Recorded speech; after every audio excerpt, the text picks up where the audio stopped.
ಅಧಿಕಾರಿಗೆ ಧಮಕಿ ಹಾಕಿರುವ ಹೊರಗುತ್ತಿಗೆ ನೌಕರ ಗುರುಸ್ವಾಮಿಯನ್ನು ಸೇವೆಯಿಂದ ವಜಾಗೊಳಿಸುವಂತೆ ಡಿಎಸ್ಎಸ್ ಆಗ್ರಹ. ಯಳಂದೂರು ಪಟ್ಟಣದ ತಾಲೂಕು ಸಮಾಜ ಕಲ್ಯಾಣ ಇಲಾಖೆಯಲ್ಲಿ ಡಾಟಾ ಎಂಟ್ರಿ ಆಪರೇಟರ್ ಕೆಲಸ ಮಾಡುತ್ತಿರುವ ಹೊರಗುತ್ತಿಗೆ ನೌಕರ ಗುರುಸ್ವಾಮಿ ಎಂಬುವವರು ಸಮಾಜ ಕಲ್ಯಾಣ ಅಧಿಕಾರಿ ರಾಜೇಶ್ ರವರನ್ನ ಏರು ಧ್ವನಿಯಲ್ಲಿ ನನ್ನನ್ನು ಕೆಲಸದಿಂದ ತೆಗೆದಿದ್ದೀಯಾ, ನಿನ್ನನ್ನು ಆಯ್ಕೊಂಡು ತಿನ್ನೋ ಹಾಗೆ ಮಾಡ್ತೀನಿ ಎಂದು ಆವಾಜ್ ಹಾಕಿದ ಘಟನೆ ನಡೆದಿದೆ. ಯಳಂದೂರು ತಾಲೂಕು ಸಮಾಜ ಕಲ್ಯಾಣ ಇಲಾಖೆಯಲ್ಲಿ ಹೊರ ಸಂಪನ್ಮೂಲ ಸಿಬ್ಬಂದಿಯಾಗಿ ಕೆಲಸ ಮಾಡುತ್ತಿರುವ ನೌಕರ ಗುರುಸ್ವಾಮಿ ಎಂಬುವವರು ಕಚೇರಿಯ ಕಡತಗಳ ಹಾಗೂ ಕೆಲವು ಮಾಹಿತಿಗಳನ್ನು ಕೆಲವು ಸಂಘಟನೆಯ ಮುಖಂಡರಿಗೆ ನೀಡುತ್ತಿದ್ದು ಬೆಳಕಿಗೆ ಬಂದಿತು. ನಿನ್ನನ್ನು ಕೆಲಸದಿಂದ ತೆಗೆದು ಹಾಕಿದ್ದೆ, ಹೊರಗೆ ಹೋಗಿ ಎಂದಾಗ ಒಬ್ಬ ಕಾರ್ಯನಿರ್ವಹಿಸುತ್ತಿದ್ದ ಪರಿಶಿಷ್ಟ ಜಾತಿಯ ಅಂಗವಿಕಲ ಅಧಿಕಾರಿಯನ್ನ ಕಚೇರಿಯ ಸಮಯದಲ್ಲಿ ನನ್ನನ್ನು ಕೆಲಸದಿಂದ ತೆಗೆಸಿದ್ದೀಯಾ, ನಿನ್ನನ್ನು ಆಯ್ಕೊಂಡು ತಿನ್ನೋ ಹಾಗೆ ಮಾಡ್ತೀನಿ ಎಂದು ಆವಾಜ್ ಹಾಕಿದ್ದಾನೆ ಎಂದು ಅಧಿಕಾರಿ ರಾಜೇಶ್ ಅವರು ತಿಳಿಸಿದ್ದಾರೆ. ಇಂದು ಹೊರಗುತ್ತಿಗೆ ನೌಕರ ಗುರು ಪರವಾಗಿ ಕೆಲವು ಸಂಘಟನೆಯ ಮುಖಂಡರು ಕಚೇರಿಯ ಮುಂದೆ ಪ್ರತಿಭಟನೆ ನಡೆಸಿದ್ದು ಇವರನ್ನ ಕೆಲಸಕ್ಕೆ ತೆಗೆದುಕೊಳ್ಳಿ ಎಂದು ಬೇಡಿಕೆ ಇಟ್ಟಿದ್ದಾರೆ. ಪ್ರತಿಭಟನೆ ಸ್ಥಳಕ್ಕೆ ಬೇರೆ ಸಂಘಟನೆಯ ಮುಖಂಡರು ಬಂದು ನಾವು ಪ್ರತಿಭಟನೆ ಮಾಡ್ತೇವೆ, ಒಬ್ಬ ಸರ್ಕಾರಿ ಆಡಳಿತ ಅಧಿಕಾರಿಯನ್ನ ಈ ರೀತಿ ಆವಾಜ್ ಹಾಕಿ ಕಚೇರಿಯ ಮಾಹಿತಿಗಳನ್ನ ಹೊರಗಡೆ ತಿಳಿಸುತ್ತಿರುವ ಹೊರಗುತ್ತಿಗೆ ನೌಕರ ಗುರುಸ್ವಾಮಿಯನ್ನ ಕೆಲಸಕ್ಕೆ ತೆಗೆದುಕೊಳ್ಳಬಾರದು ಎಂದು ತಿಳಿಸಿದರು. ಈ ಬಗ್ಗೆ ದಲಿತ ಸಂಘರ್ಷ ಸಮಿತಿಯ ಜಿಲ್ಲಾ ಸಂಚಾಲಕರಾದ ಯರಿಯೂರು ರಾಜಣ್ಣ ಮಾತನಾಡಿ, ಯಳಂದೂರು ತಾಲೂಕು ಸಹಾಯಕ ನಿರ್ದೇಶಕರ ಕಚೇರಿಯಲ್ಲಿ ಹೊರಗುತ್ತಿಗೆ ನೌಕರರಾಗಿ ಕೆಲಸ ಮಾಡುತ್ತಿರುವ ಕಂಪ್ಯೂಟರ್ ಆಪರೇಟರ್ ಗುರುಸ್ವಾಮಿ ಎಂಬುವವರ ಮೇಲೆ ಬೆಂಗಳೂರು ಆಯುಕ್ತರ ಬಳಿ ದೂರು ಹೋಗಿದ್ದು ಈತನ ಮೇಲೆ ಕ್ರಮ ವಹಿಸಿ ಎಂದು ಆದೇಶ ಮಾಡುತ್ತಿರುತ್ತಾರೆ. ಆ ನಿರ್ದೇಶನದಂತೆ ಉಪನಿರ್ದೇಶಕರು ಯಳಂದೂರು ಕಚೇರಿಗೆ ಮಾಹಿತಿ ನೀಡುತ್ತಾರೆ. ಹಾಗಾಗಿ ಈತನನ್ನ ಇವರ ಕಾಂತಿ ಏಜೆನ್ಸಿಯವರು ಕೂಡ ಇವರನ್ನ ಕೆಲಸದಿಂದ ವಜಾಗೊಳಿಸಿ ಎಂದು ಪತ್ರ ನೀಡುತ್ತಾರೆ. ತದನಂತರ ಗುರುಸ್ವಾಮಿ ಎಂಬುವವರು ಕೆಲವು ಸಂಘಟನೆಯ ಮುಖಂಡರುಗಳನ್ನು ಬಳಸಿಕೊಂಡು ಸಮಾಜ ಕಲ್ಯಾಣ ಅಧಿಕಾರಿಯನ್ನ ಧಮಕಿ ಹಾಕುತ್ತಿದ್ದು ಹಾಗೂ ಇಲಾಖೆಯಲ್ಲಿ ನಡೆಯುತ್ತಿರುವ ವ್ಯವಹಾರಗಳ ಬಗ್ಗೆ ಹೊರಗಡೆ ಹೇಳಿ ಅಧಿಕಾರಿಗಳನ್ನ ಮುಜುಗರಕ್ಕೆ ಸಿಲುಕಿಸಿರುತ್ತಾರೆ ಮತ್ತು ದಿನನಿತ್ಯ ಕೆಲಸಗಳಿಗೆ ತೊಂದರೆ ನೀಡುತ್ತಿರುತ್ತಾನೆ.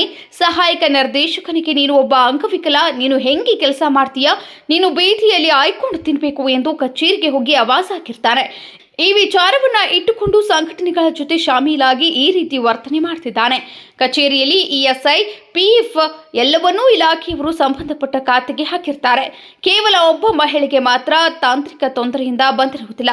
ಕಚೇರಿಯಿಂದ ಮಾಡಬೇಕಾದ ಕೆಲಸವೆಲ್ಲ ಮುಗಿಸಿದ್ದಾರೆ. ಈ ಕಚೇರಿಯಲ್ಲಿ ಇಲಾಖೆಯವರು ಹೇಳಿದಂತೆ ಕೇಳಬೇಕಾಗಿದ್ದ ಹೊರಗುತ್ತಿಗೆ ನೌಕರರು, ವಾರ್ಡನ್ಗಳು ಹಾಗೂ ಸಹಾಯಕ ನಿರ್ದೇಶಕರ ಕಚೇರಿಯ ಮಾಹಿತಿಗಳ ಬಗ್ಗೆ ಕೆಲವು ಸಂಘ ಸಂಸ್ಥೆಗಳಿಗೆ ತಿಳಿಸಿರ್ತಾರೆ.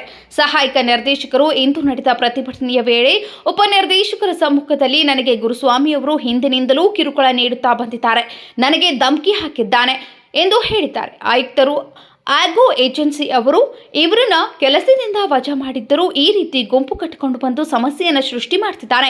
ಈತ ಇಲಾಖೆಯ ವ್ಯವಹಾರಗಳನ್ನು ಹೊರಗಡೆ ತಿಳಿಸುತ್ತಿದ್ದು ಈತನಿಂದ ಇಲಾಖೆಗೆ ಇನ್ನೂ ನಷ್ಟವಾಗುವ ಸಂಭವಗಳಿವೆ. ಹಾಗಾಗಿ ಈ ಕೂಡಲೇ ಆತನನ್ನ ಸೇವೆಯಿಂದ ವಜಾಗೊಳಿಸಬೇಕು ಹಾಗೂ ಯಾರೋ ಇಲಾಖೆಯಲ್ಲಿ ಹೊರಗುತ್ತಿಗೆ ನೌಕರರಾಗಿ ಕೆಲಸ ಮಾಡುತ್ತಿರುವವರು ಅಧಿಕಾರಿಗಳಿಗೆ ಕಿರುಕುಳ ನೀಡುತ್ತಿರುವವರನ್ನ ಕೂಡ ಸೇವೆಯಿಂದ ವಜಾಗೊಳಿಸಬೇಕು. ಪ್ರಾಮಾಣಿಕವಾಗಿ ಕೆಲಸ ಮಾಡುವ ವ್ಯಕ್ತಿಗಳನ್ನ ತೆಗೆದುಕೊಂಡು ಕೆಲಸ ಮಾಡಿ ಇಲಾಖೆಗೆ ಒಳ್ಳೆಯ ಹೆಸರು ತರಬೇಕು ಎಂದು ಕೇಳಿಕೊಳ್ಳುತ್ತೇನೆ. ಗುರುಸ್ವಾಮಿ ಎಂಬ ನೌಕರರನ್ನ ಮತ್ತೆ ಮರು ನೇಮಕ ತೆಗೆದುಕೊಂಡರೆ ದಲಿತ ಸಂಘರ್ಷ ಸಮಿತಿ ಕಚೇರಿಯ ಮುಂದೆ ಉಗ್ರವಾದ ಹೋರಾಟವನ್ನು ಮಾಡಿ ಆತನನ್ನ ತೆಗೆಸುವಂತೆ ಕೆಲಸ ಮಾಡಬೇಕಾಗುತ್ತದೆ.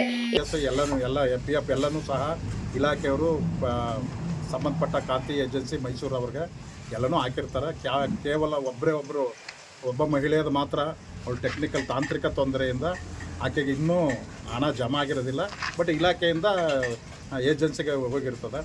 ಬಟ್ ಇಲ್ಲಿ ಇಲಾಖೆಯಿಂದ ಏಜೆನ್ಸಿಯಿಂದ ನೌಕರನ್ನ ನೇಮಕಾತಿ ಮಾಡ್ಕೊಂಡ್ಮೇಲೆ ಇಲಾಖೆ ಮತ್ತು ಏಜೆನ್ಸಿಯವ್ರು ಹೇಳ್ದಾಗ ಕೇಳಬೇಕಾದ ನೌಕರರು ಕೆಲವೊಂದು ಒಬ್ಬರು ಹೊರಗುತ್ತಿಗೆ ನೌಕರರು ಮಹಿಳೆ ಸೇರಿದಾಗ ವಾರ್ಡನ್ಗಳನ್ನ ಬ್ಲ್ಯಾಕ್ ಮೇಲ್ ಮಾಡೋದು, ಅಸಿಸ್ಟೆಂಟ್ ಡೈರೆಕ್ಟರ್ನ ಬ್ಲ್ಯಾಕ್ ಮೇಲ್ ಮಾಡಿ ಇಲ್ಲಿ ವಿಚಾರಗಳನ್ನ ಕೆಲವು ಸಂಘ ಸಂಸ್ಥೆಯರಿಗೆ ಹೇಳ್ಕೊಂಡು ಅಲ್ಲಿ ದಾದಾಗಿರಿ ಮಾಡ್ತಾವ್ರೆ, ಅವ್ರನ್ನ ಹಿಂಸೆಗೆ ಕಿರುಕುಳ ನೀಡ್ತಾವ್ರೆ. ಇವತ್ತು ಚಳುವಳಿ ಆಗದ. ಆ ಚಳುವಳಿಯಲ್ಲೂ ಸಹ ಅದೇ